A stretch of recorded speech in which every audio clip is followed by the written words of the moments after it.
Hi guys, स्वागत है आपका हमारे चैनल में। मेरा नाम है आदित्य और मैं इस चैनल पर मोटिवेशनल स्टोरी अपलोड करता हूं। और आज मैं आपके लिए एक स्टोरी लेकर आया हूं जिसका नाम है प्रायश्चित। तो चलिए सुनते हैं इस कहानी को। एक समय की बात है, एक राज्य में एक राजा राज्य करता था।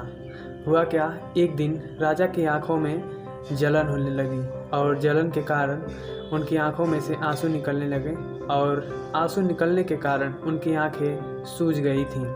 तो एक वैद्य, वहाँ के बहुत फेमस वैद्य थे, तो वो आए और राजा का उपचार किए। बहुत सारा उपचार करने के बाद भी राजा की आंखें ठीक नहीं हुई। राजा की आंखें ठीक नहीं हुई तो राजा ने पूरे विश्व भर में ऑफर रख दिया, अगर जो कोई भी मेरी आंखें ठीक कर देगा मैं उसे अपने राज्य में से आधा राज्य और आधी संपत्ति उसे इनाम के तौर पर दे दूंगा। यह बात सुनते ही पूरे विश्व भर से राजवैद्य, वैद्य और झाड़ फूक वाले और वेद पाठी पंडित भी राजा के राज्य में पधारे। बड़े बड़े झाड़ फूक वालों का मंत्र भी व्यर्थ हो गया और बड़े बड़े वेद पाठी पंडितों का भी महापूजा और महायज्ञ भी व्यर्थ हो गया। और यहाँ तक कि विश्व भर के आए राजवैद्य और वैद्य ने भी राजा की आंखें ठीक न कर सके। और सबसे लास्ट में एक आशा थी राजा को। सबसे लास्ट में एक राजवैद्य आए और उन्होंने राजा की आंखें देखी और वैद्य ने राजा का उपचार किया और राजा को दवाई पिलाई और राजा को आज रात भर आराम करने को कहा। तो राजा रात भर आराम से सोया और सुबह उठा तो राजा की आंखें ठीक हो चुकी थी। राजा खुशी खुशी अपने राज दरबार में आया और वैद्य को उसका इनाम दिया। और फिर राजा के मन में एक सवाल उमड़ा।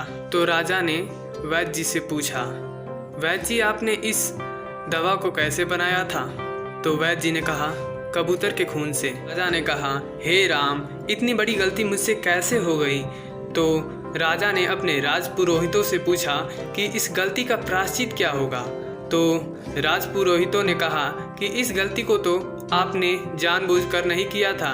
तो राजा ने कहा, अब तो मैं जान गया हूँ ना, इस पाप का भागीदारी तो मैं ही हूँ। अगर मैंने ऑफर नहीं रखा होता तो मेरी आंखों का इलाज नहीं हुआ होता और मेरी आंखों का इलाज नहीं हुआ होता तो उस कबूतर की जान बच गई होती। तो राजा ने अपने राजपुरोहितों से पूछा कि इसका प्रायश्चित क्या होगा? तो राजपुरोहित बताना नहीं चाहते थे। तो राजा एकदम गुस्से में आ गए और अपनी तलवार निकाल ली और कहा, अगर मुझे इस पाप का प्रायश्चित आप नहीं बताएंगे तो मैं आपका सर धड़ से अलग कर दूंगा।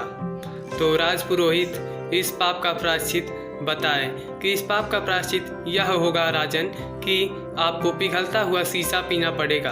तो राजा ने अपने सैनिकों से कहा कि जल्द से जल्द शीशे को पिघलाया जाए और मेरे सामने लाकर रखा जाए।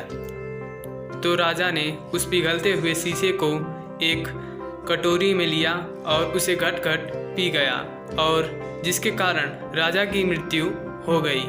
दोस्तों, मैंने इस कहानी से यह सीखा कि अगर हम कोई गलती करते हैं तो हमें उस गलती का प्रायश्चित तुरंत करना चाहिए, नहीं तो हम अपनी गलतियां बढ़ाते ही जाते हैं। दोस्तों, आपने अगर इस कहानी से कुछ और सीखा है तो कमेंट सेक्शन में कमेंट करके ज़रूर बताइएगा। धन्यवाद।